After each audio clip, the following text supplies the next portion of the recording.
గతంలో కొంతమంది సోషల్ మీడియాలో పోస్టులు పెట్టినటువంటి వాళ్ళు ఉన్నారు. ఎట్లాంటివి అంటే లైక్ అమెరికా నుంచి ఇదిగో రైడ్లకు వచ్చారు చూసారని ట్రంప్ టైంలోనే అక్కడ ఈ సోషల్ మీడియా యాక్టివిటీ పెరిగిన తర్వాతన వాస్తవంగా ఇల్లీగల్గా అక్కడ ఉండేటటువంటి వాళ్ళు అంటే చదువుకోవడానికి అని చెప్పి సాధారణంగా అక్కడ ఎవరో ఒకళ్ళది ప్లేస్ చూపించుకోవాలి అక్కడ.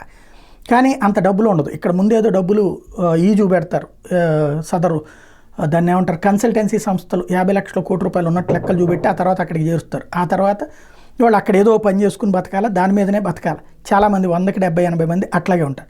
దానికోసం ఏం చేస్తారు, ఏదో ఇంట్లో ఉన్నట్టు లెక్క ముందు అనుకుని అక్కడికి వెళ్ళి ఆ తర్వాత ఓ 10 మంది కలిసి ఒక ఇంట్లో ఉండి ఆ 10 మంది కలిపి అక్కడ తీసుకునేది ఇద్దరు కలిపి ఒక ఇల్లు, కానీ 10 మంది అందులో ఉండటం ఇట్లాంటివి జరుగుతుంది. అయితే ఇట్లాంటి బైడెన్ టైంలో వదిలేశారు. కానీ ట్రంప్ వచ్చాక ఈ అక్రమ వలసదారుల సంగతి తేల్చేందుకు గాను వర్క్ ప్లేస్ రైట్స్ చేస్తాం, ఇల్లీగల్ ఇమ్మిగ్రెంట్స్ని పట్టుకుంటాం. అంటే కొన్ని షాపుల్లో ఏం చేస్తారంటే ఇట్లాగా స్టూడెంట్స్గా వెళ్ళినటువంటి వాళ్ళకి వాస్తవంగా ఎన్ని గంటలు పని చేయాలి, లేకపోతే కొంతమంది పని చేయడానికి కూడా అవకాశం ఉండదు, కానీ పెట్టుకుంటుంటారు. ఎందుకు, బయట వాళ్ళ దాంట్లో అయితే ఒక రేటు, దీంట్లో వీళ్ళైతే తక్కువకి వస్తారు. ప్లస్ ఇన్సూరెన్స్ లాంటివి వీళ్ళకి కట్టక్కర్లేదు. మామూలుగా అక్కడ అమెరికా లెక్క ప్రకారం ఎవరిని పని చేయించుకున్నా వాళ్ళ పేరున ఇన్సూరెన్స్ కట్టాల్సి ఉంటుంది. ఇట్లాంటి వాళ్ళకైతే ఇన్సూరెన్స్ ఉండదు.